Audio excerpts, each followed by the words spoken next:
Hello, this is part 9, the Synagogue of Satan, Footprints in History.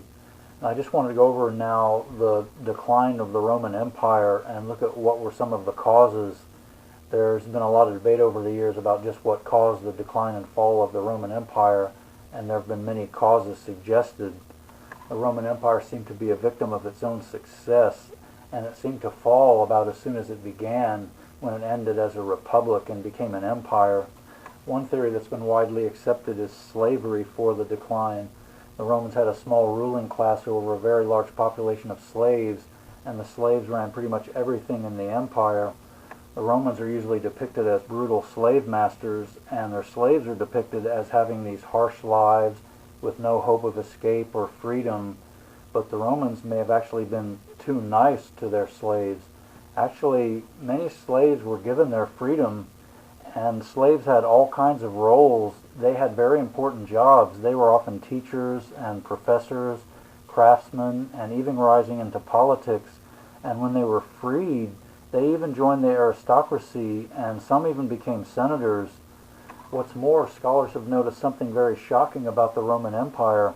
There's increasing evidence that by the time of the Emperor Constantine, about 90% of the population were not Roman.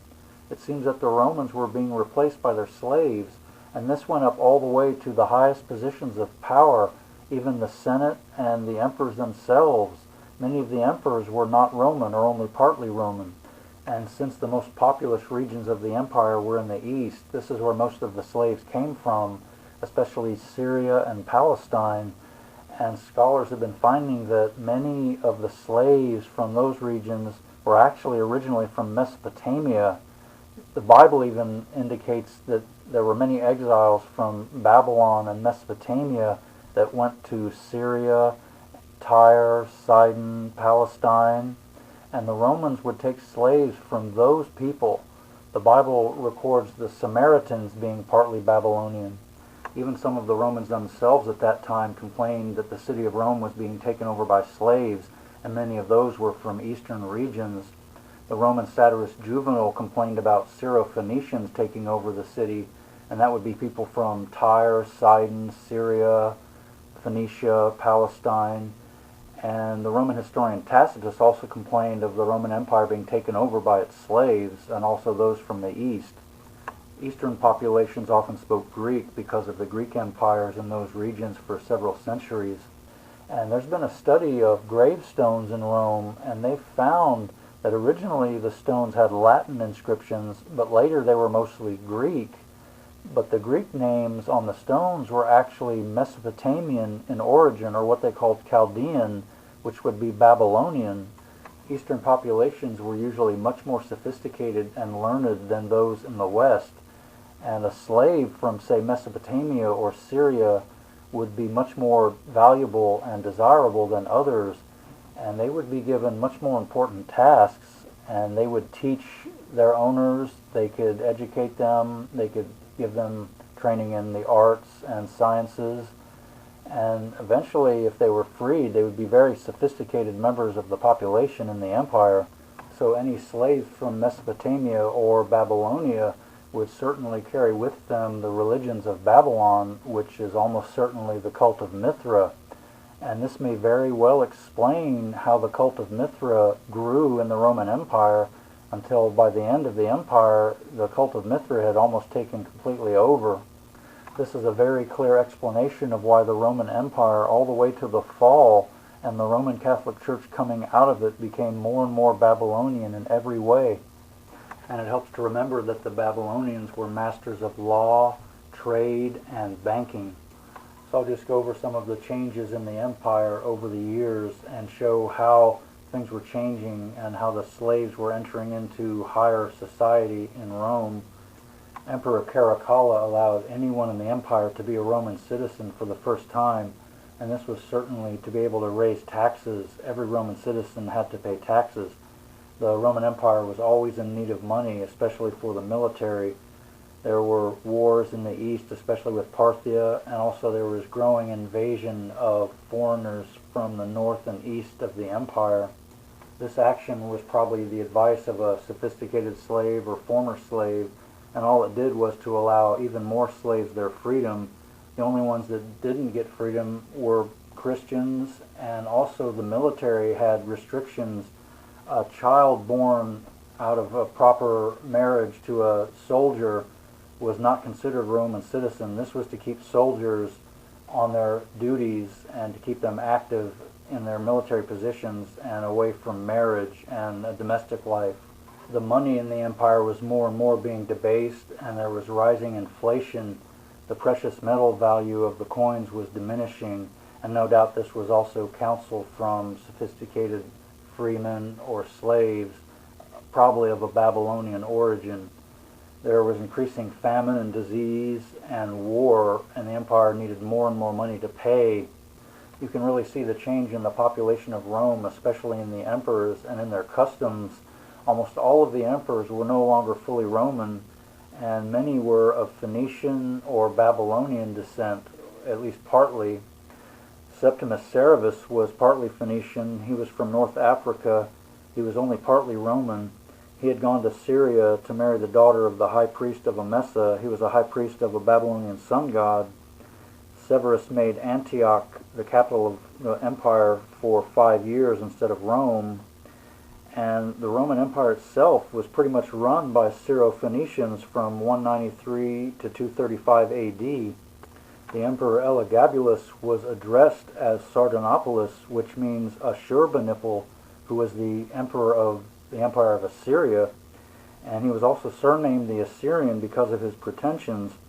Alexander Severus had a private chapel with images of Jupiter, Solon, Plato, and also Abraham and Christ. And not one of the emperors up to Constantine was fully Roman. You can start to see who was really behind the Christian persecutions. There was a persecution under Marcus Aurelius in 165 AD, Septimius Severus in 202 AD, Maximus in 235 AD, Decius 249 AD, Valerianus in 257 AD, and the worst of all was under Diocletian in 303 AD. The Emperor Diocletian made sun worship and Eastern religion permanent.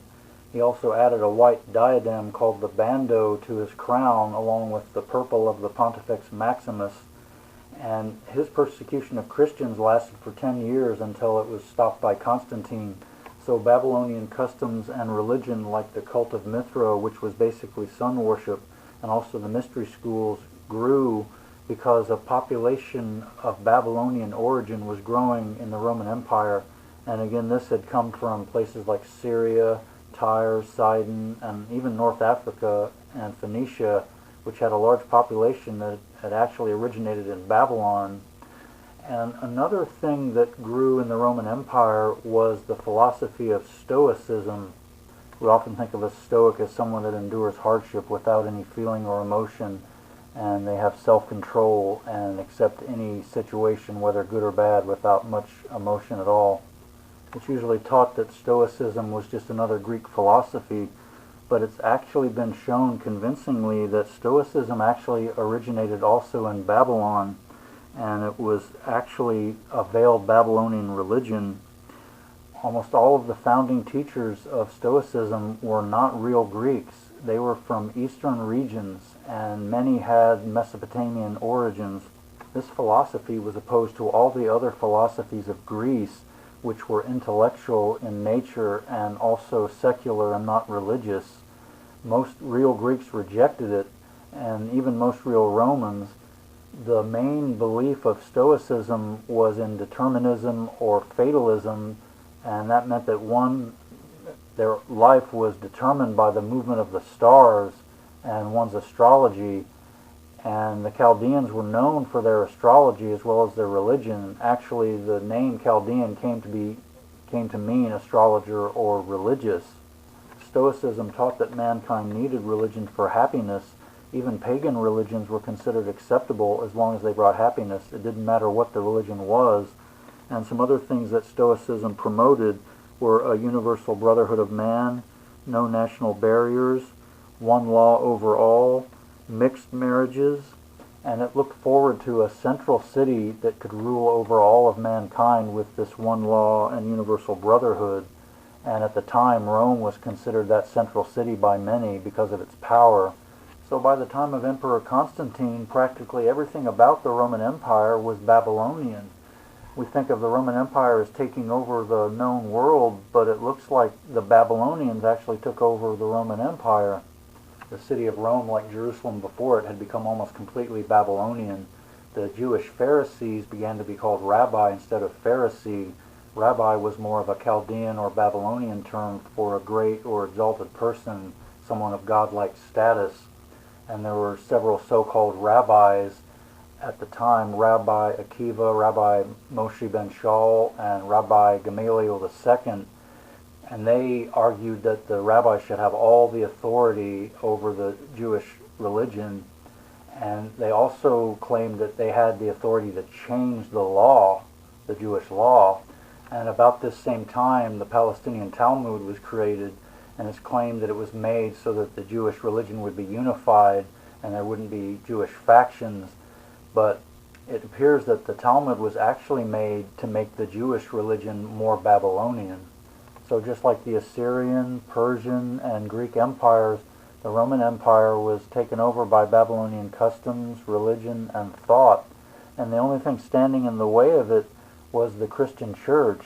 And also the Roman military and the original Roman population that hadn't changed were standing up against Babylonian customs. And also the original Greek homeland and the Persian homeland, which was now called Parthia, they were also beginning to see that they had been taken over by Babylonian ways, and they were starting to reject those and making a re-emergence.